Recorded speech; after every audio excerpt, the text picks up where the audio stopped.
So today we're talking blue lock, and the last thing you want on your hands is blue balls because of how much suffocating they're doing, because of how much hair you have on them, and how unkempt they are. How dare you? My God. Luckily, Bad Anime today is sponsored by Manscaped. Yes, use our code BAD20, that's BAD20, at checkout at manscaped.com for 20% off anything on the website. Thank you for supporting Bad Anime. We appreciate you and your balls and your friends' balls and your significant others' balls, whoever's balls. Thank you so much. Now let's talk soccer balls. It's Bad Anime. Hey everybody, my name is John. And I'm Rob. And this is Bad Anime, the show where we decide, is this anime bad? And today we're talking about blue cock. I mean blue soccer, football. God. Why is it blue? Why is it blue? Smurf soccer, baby. That thing is ready to go. That's all I can say. It's right on the edge, about to come. All you gotta do is spit on it, apply some grit, and anyway. Well, if you got a foot fetish, we got a show for you. And I really hope this is also if this is your first time listening to the show, hi. Hi. Welcome. This is how every episode is all the time, I swear. Every day, every Wednesday, sometimes Fridays. We should get back to that, but sometimes Fridays, mostly Wednesdays. Sometimes Fridays, we got to get back on that. Yeah, but either way, today we're getting on the blue lock train. Getting on that Smurf dick, baby. Yeah, baby, riding it until the Smurfs come home, as they say in Smurfland. Is that why their caps are all white? That's why. Oh. You seen Avatar yet? No. Yeah, me neither. Cool. This is Blue Lock. So we decided. This is my suggestion. Another one of yours. I came out of it because plainly enough, I do have a guy that works in my building. His name's Johnny. If he's listening to right now, shout out Johnny. He's a big sports anime guy, Gotcha. and he told me about this show. It's called Blue Lock, as we said up top. And I've never really been a sports anime kind of guy. I've watched some, I've seen Prince of Tennis back in the day. Right. Haikyuu, I think. Is that a sports anime? Maybe. I've heard of that. But a few, I've caught a glimpse of a few. We did a rock climbing anime recently too. Iwakakeru. So we've been getting a bit more into the sporting space, and I have also been getting more into the sporting space. So he said, I recommend this one. It's called Blue Lock. So we decided it's newer. It's a more modern anime. So we decided let's watch the first 3 episodes, do an old 3-episode rule, and decide if we're going to continue with the series or if we're leaving it at the 3 episodes. So Rob, was me texting you about this the first time you heard about Blue Lock? No, actually, a coworker of mine brought it up a little while ago, right around the time it aired. So it would have been probably October or November. He's like, yo, Rob, once you get the chance, Blue Lock. And I'm like, okay. Put it on the back burner a little bit just because there was so much other stuff I'm watching at the time, and I've just been so busy. But then you said Blue Lock, and I'm like, I've heard of Blue Lock. So I was going in this pretty excited because this coworker of mine I trust quite a bit with his opinions. I happen to respect them a lot. So I'm like, okay, if you're saying this is good, this is actually going to be worth a shot. Sure. Yeah. So, and then we started Blue Lock. All I knew was soccer. That's all I knew. Me too. The explanation I got was it's soccer, but everybody has a certain kind of ego, and they have kind of this beast monster ego within them that they use to play. And I was like, okay, so it's Japanese. And it is a shonen, but I don't know if it's a shonen or not. But it sounds very shonen to me. Yeah, it's a shonen. Yeah, the whole thing is filled with shonen tropes and cliches. And sounds kind like of that to endearing me. Way. Also, it's basically a story. It's almost a story of the New Japan Dojo in a lot of ways. What they do to these poor kids. Yes, it is, and we'll run down that stuff. Basically, right. We have our main character, or what is perceived to be our main character in the first 3 episodes, which is Yoichi Isagi. And Isagi is a soccer player in Japan. I do enjoy an approach for this show a lot, which I'll get to, but it's mainly centered around him, and it's also centered around the idea that the Japanese national soccer team needs a good team and needs to win the World Cup. because they've never won a World Cup, and it's very historically accurate in a lot of ways of the things that it says. And It's coincidental though, because the year this released, they did very well. That's really funny that you mentioned that, because I almost forgot about that. There were so many Twitter threads, and I was rooting for the Japanese national team a lot because I love an underdog, and of course, mixed with all these European teams and South American teams, I wanted a team, because no team has won the World Cup outside of South America or Europe. Isn't that crazy? That's nuts, yeah. But Japan was in it, and I get really into the World Cup anytime it happens, and they were doing really well, and they beat like Spain in the group Germany, stage, too. Yeah. Germany, and I was like, oh my god, they're on a roll. They eventually lost, I think, in the round of 16, but there were so many. They made it pretty far to the round of 16. I think they were in the final 8. Final 8? Did they make it to the quarters? I think they made it to the quarters. No, yeah, it was them versus Croatia in the corners. That caused them. They did really well. That caused some tension with me and my very Croatian girlfriend. So that was yeah, I bet. Oh my god, I forgot she's Croatian. Oh my god, wow. Yeah, she speaks it fluently too, and it's just funny because at one point it did kind of come up. She's looking at me. It's like because we were talking about the World Cup, and she just kind of saw my face, and she's like thinking like, yeah, I know they're facing Japan in the quarters, and she's like, but you're not rooting for them, and I'm like, I'm sorry, ma'am, you don't own me. I love you, but you don't own me. I can have opinions. I can. In the entire time, I was like, you think?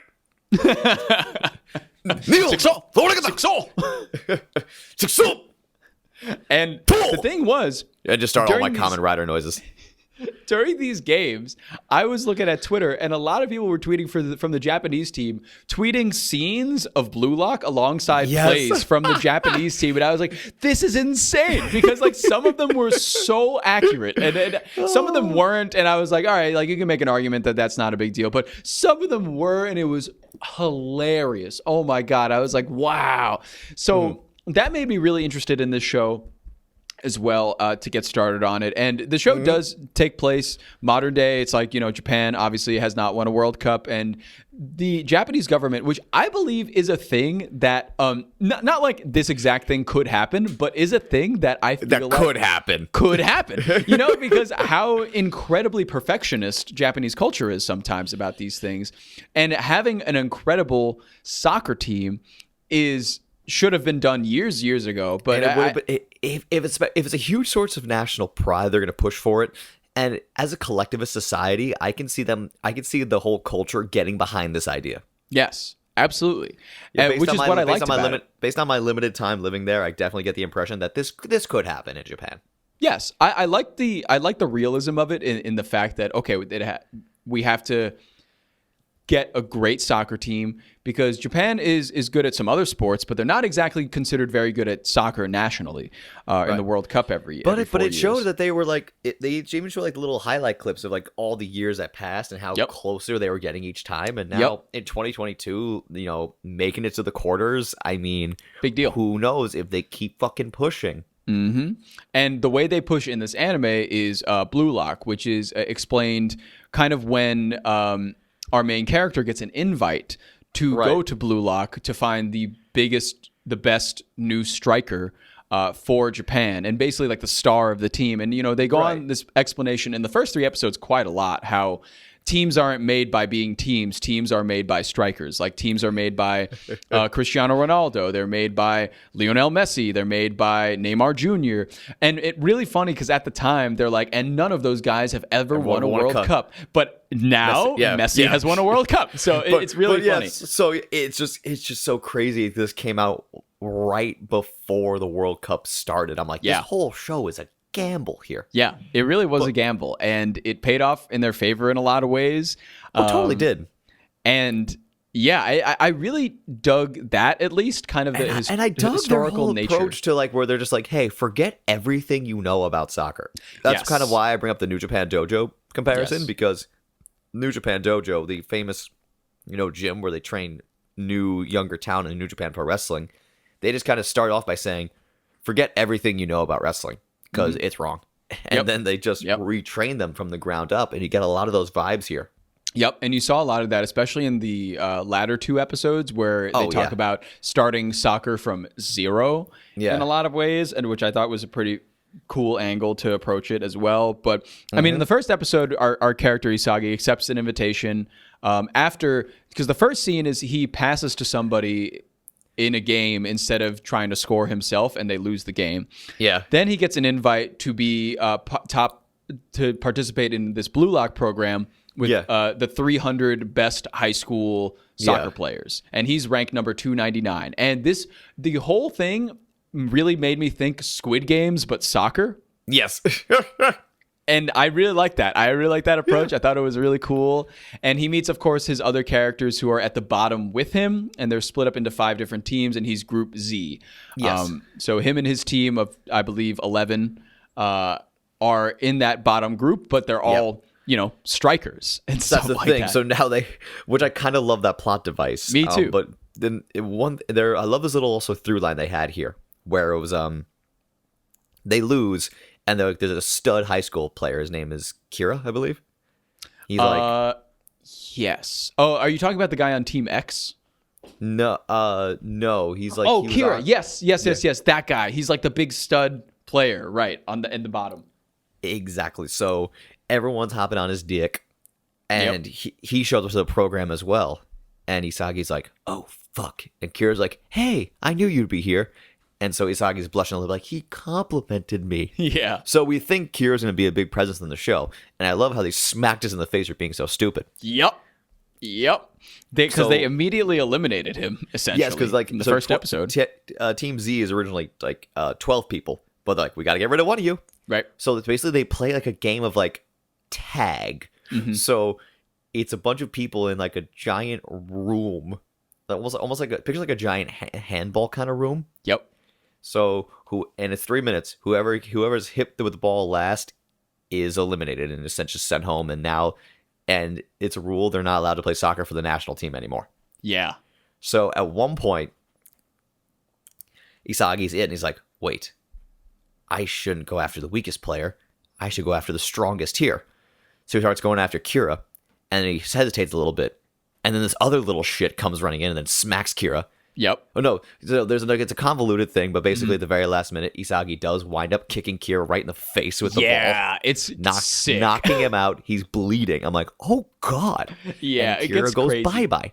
Yeah, and he's out, and he's really pissed about it. I mean, the second episode opens up with Kira being like, "Why would you do that to me? Oh my god, and he just gets super freaking mad." And I love that. Yeah, and Because Isagi the tries to first be like, episode, they "Oh, it kinda was an accident. I didn't mean it." He's like, "It wasn't an accident. You know that."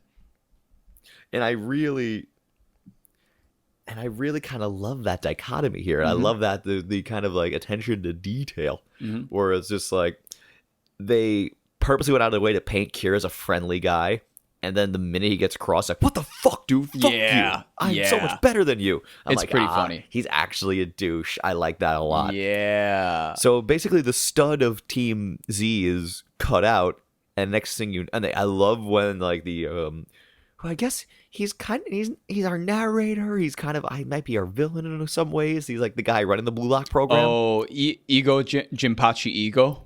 And I love whenever he says like to people, instead of telling people to fuck off, he tells them to lock off. Yeah, lock off, which is great. It's so funny.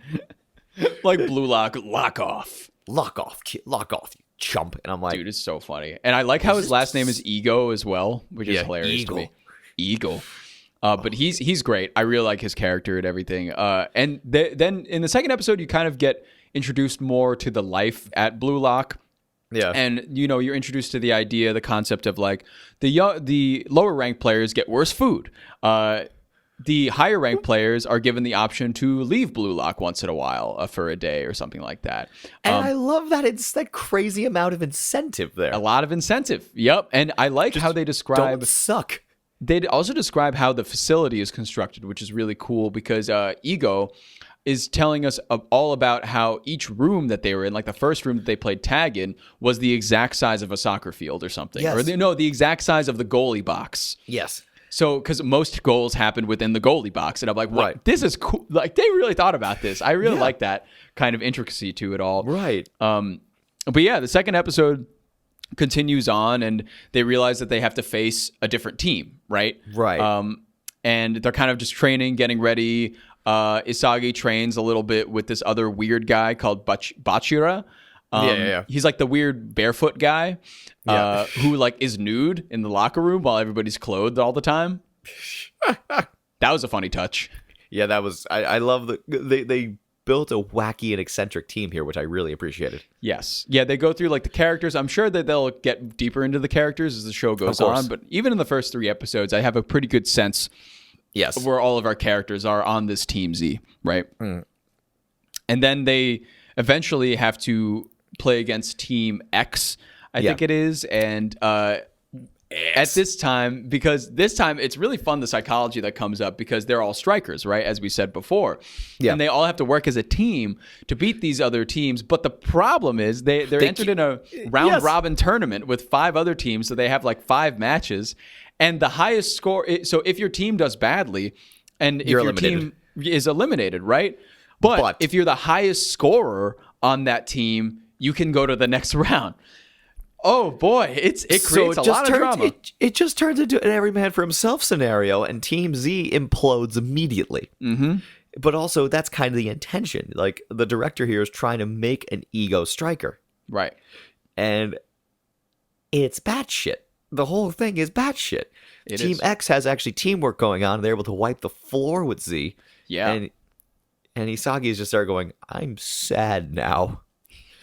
Yeah. And it was just funny watching this happen because Team Z, I did really enjoy the episode quite a lot during the game where there's like, guys, we need to fucking like work, please. Yeah. It's just people continuously getting mad and frustrated. It almost felt like a scene from like Mighty Ducks or any of the Disney sports movies where the team just doesn't get along. It's like, guys, can we like do this, please? Yep. Exactly. I like that touch. You know, I like that touch too. I thought that was really fun. I also enjoyed that Team X like originally also was like that, but what they did was they changed the psychology of the game because Baru, or Baro or whatever, however you pronounce his name, I forget. He's like the big bad, I would say, like the lead striker on the X team. He's the and he guy. Just gets through everybody, just oh my god, like no problem, and scores a goal immediately. And it's 1-0 Team X. And this incentive, because Team X now realizes, hey, we as a team can win this. It doesn't have to be one person now, because if we were going to lose, our top scorer would be the only person to go through at the end of this whole round robin tournament.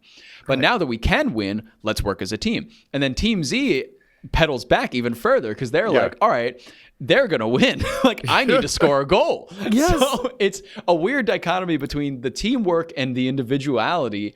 And you kind of don't know what it's funny because he spells it out. This ego guy spells it out all the time what his plan is, but you actually don't know because he gives them mixed signals of you have to work as a team, but also we're looking for the best striker in the world. And so there's some things that need to be unraveled about that as this goes on, I'm sure.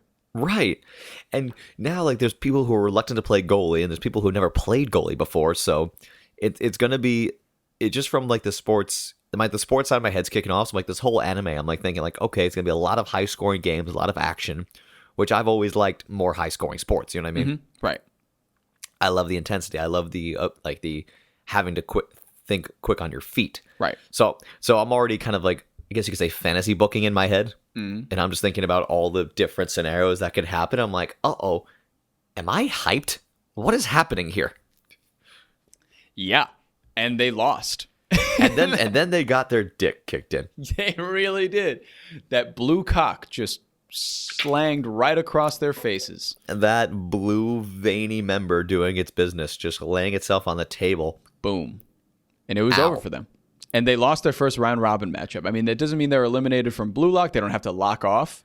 But they did take a first L, and they have to come back from that in their next game against Team Y. And they lost 5-0, which is also horrendous. And of course, I got pleasantly reminded of the G1 because the way they demonstrated the round robin format, it's the same block structure they use exactly like the G1. It looked exactly the same. Yes, I really enjoyed that too. I was like, oh, cool. Sorry.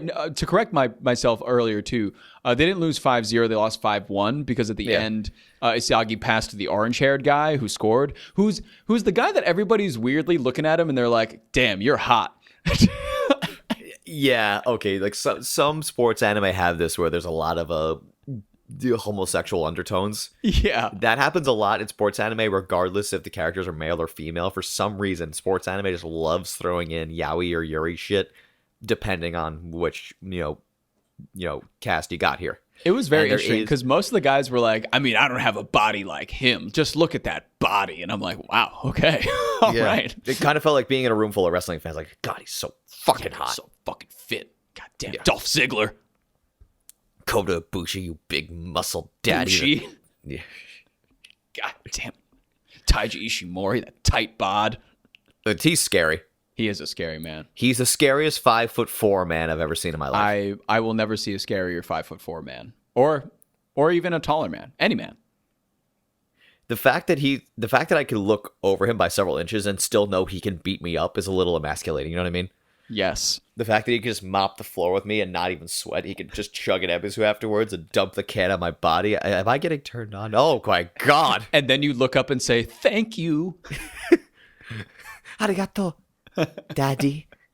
Well, speaking of Japanese, there is also an interesting part about this. I believe it was in the third episode. I think we bled the second and third in together, but nonetheless, in the third episode, Well, they I do bleed believe- together naturally. Yes, there is one section where it's actually this is probably my favorite component of the show when they talk about Japan as an entity in sports, and I just think it's so fascinating. Like the ego guy comes on the screen and he gives a rather convincing presentation on why Japan is good at baseball and not soccer. It's actually incredibly well thought out because he's like, well, I mean, baseball, what do you have in baseball? No physical contact and easily assigned roles. Yes. What do we have in soccer? Not very easily assigned roles because they can flow through unless you're on like a very, very strict team. And also there is physical contact. There is sliding. There is kicking. And I was like, why is this cartoon educating me better than Wikipedia on these things? Well, it feels like a presentation you'd see on Sports Center. It is very concise here.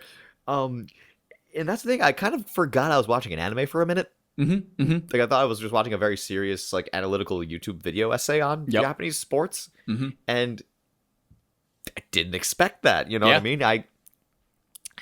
This is, with sports anime, there's always like a weird cross section. There's always like some weird pitfalls that this show thankfully avoided. Sometimes shows like sports anime can be like a complete history lesson. This was not. They're using the history to talk about Japanese national psychology. Yes. And to further the games. They're not pouring numbers and stats over you. Right. And at some points, like with Iwakeru, the show was just an ad for the sport. Yeah, right. It was like, oh, soccer's cool. Exactly. But the rock climbing show was just like, it was just 12 episodes like going like, rock climbing's neat. Here's all about rock climbing. Character development? What's that? No. No. Character development? No. No. Not today, sailor. And I mean, I think we've really gotten through like the plot points and the character points of those first 3 episodes. I guess we can even enter final thoughts. I know this is a quick one, but what are your thoughts, Rob? You see, I was it's hard to really go in depth when there's not a lot to complain about. You know what I mean? Mm-hmm. Because let's just face it, this is kind of just a hype, fun, good sports anime time. I mean, animation wise, it's how do I put it? The animation is kind of it. Like the art style is kind of, some people might rub the wrong way a little bit. Whenever anime characters have a bunch of lines on their neck, people go, well, I don't know about that one. Right. Mm-hmm. So, but it's intentionally a little rougher looking, which I enjoyed. And this one, I just kind of watched an hour while chugging a Red Bull, and I'm just like, yeah, fucking soccer, yeah. Yeah. So I was like, I found myself getting really into it. I mean, I was pleasantly surprised. I don't know if I was blown away, but then again, I don't think the show's trying to blow me away. I think the show's trying to present a very fun, interesting setup. Yeah. It's like, what happens if you take 300 high school kids and put them in this fucking crazy dojo system? Right. So it's just kind of, for lack of a better term, so far it's just cool. Yeah. I I can see that. It's just kind of cool. And it's pulling me in. It really is, because, like I said, it avoided all those pitfalls traditional sports anime have. it's just, and it's hard to talk about the characters so far because we haven't got too much of a glimpse into them yet. Yes. Like the seeds are all being planted, Mm-hmm. like with the effeminate one with the two-toned hair. I'm Yes. very curious to see how that guy goes. Mm-hmm. And with the other character who's, because Isagi's always ranked second to last on Team Z. They have the ranked last guy. Yes. I'm The guy excited to see that what his- is it's Gurimu Igarashi. So I'm excited to see where he goes. He's like the Krillin in Yes, Dragon exactly. Ball. He's He's like just Krillin. the Connie from Attack on Titan. He's got that like short hair, kind of shorter, Short character. hair, short king in general. He's just a Exactly, character I'm short interested king in. character. Yeah. It's fun. It's hard to say a lot about it. I know at first the show I thought was going to be much sillier than it was, and it is, but it's self-aware, but it's not rolling its eyes. Right. Yeah, there's a difference. You can be agree. self-aware, but not have to like make fun of yourself the entire time. The show is taking itself the perfect amount of seriously. I think so too. My thoughts on it are I really enjoy a lot of the things around it, including like there was that one scene, I think maybe episode 2 or 3, where they're having a press conference on like the kind of morality, The efficacies of doing this. Yeah, which I thought was cool. I So there's loved that it, but outside also thing. because they had the same point. Like the chair, like the woman in charge of this, she says, "Fuck you guys, we need to win." And then the reporters just all looked at each other and said, we kind of need a World Cup here, so let's just kind of roll with this. Yeah, like, the I parents guess all signed you're consent right. forms, so this is fine. It's pretty funny, and I really do like the nods to like World Cup history and soccer history and Japan's psychology for sports and other things. I really think I like love the that way is that was- yeah. I love the way that was all integrated. Like I said, it wasn't being shoved down my throat. It was a very natural part of the storytelling. Yes, it got me more So- invested in what was happening. I was being educated without being spoon-fed. Yes. I think I loved all that stuff. I think my one hang up about this show is I feel like I know where it's going, not in plot, not in story progression wise, but I feel like because whenever Isagi gets like some kind of feels some kind of way or gets some kind of determination, his eyes light up blue and there's like, fire coming out of his eyes, and he's got like I feel like it is going in the direction of like a not supernatural, because that wouldn't fit, but kind of like another mode of like unlocking, if you will, kind of this like spirit, or He's hulking up. he's hulking up, but like there's like a component I feel like of like a spirit within you that is because he has like voices come to him sometimes, I think too, like New Japan unlocking fighting this spirit. Yeah. Exactly, like a spirit within you that had like kind of a nine-tailed fox in Naruto. I guess you get my drift. And I don't know if I like that, but I don't know if I like where that's going, and like, it's like I kind of just rather it be just dudes playing soccer, Exactly. Yeah, I don't yeah. really want that supernatural element to come in here, because But does I think it come like, in? That's the thing. Yeah. but does it? I feel like it will, but I'm not sure, which is why I want to keep watching it. Me too. And I think I'm in for it. I know I said before we recorded that I don't really care about it. And I guess I meant that in terms of I don't really know enough about it to have that stock in it. But of what I've seen of everything around it and how they contextualize what's happening, I love that. And I love how they connect the plot. And also, I thought one of the characters at the head of the Japanese organization had a lot of similarities in look with Gianni Infantino, who's the head of FIFA. So I thought that was a cool integration too. Yes. I don't know. There's just a lot of cool stuff here for like, as obsessed I was with the World Cup this year. Like I really enjoyed it for that fact too. So yeah, I think I'm in. I'm down to watch episode 4 or 5 and continue on with it and see what it's all Let's doing. keep going. If we're bored, we'll stop like we have with other things in the past. But if it's Yeah. interesting enough to keep talking about, we'll come back here and give it a more in-depth discussion. And do a season 1 perhaps. So, hey, I'm open to it. There we go. Just- And that's blue cock, baby. Blue. I mean, That's some throbbing cock blue, lock blue, blue cock blue. It's bad. Wow. Oh my God. What a rousing podcast of anime conversation. Am I right, my compares? Am I right, my weebdom? Anywho, yeah, you can send us a message if you want. Did you like this podcast? Did you hate this podcast? Do you want to kill me? Do you want to drench me in Calaxosaur blood and watch me drink it? That's fine. Just send us an email at badanimepod@gmail.com or DM us on our Instagram at badanimepod, all one word. You can also find us on YouTube as Bad Anime, and you can leave a comment on whatever video you want to leave a comment on. We'll read them all anyways. We don't care. I love you. Kiss, kiss. Simple Equations Podcast Network.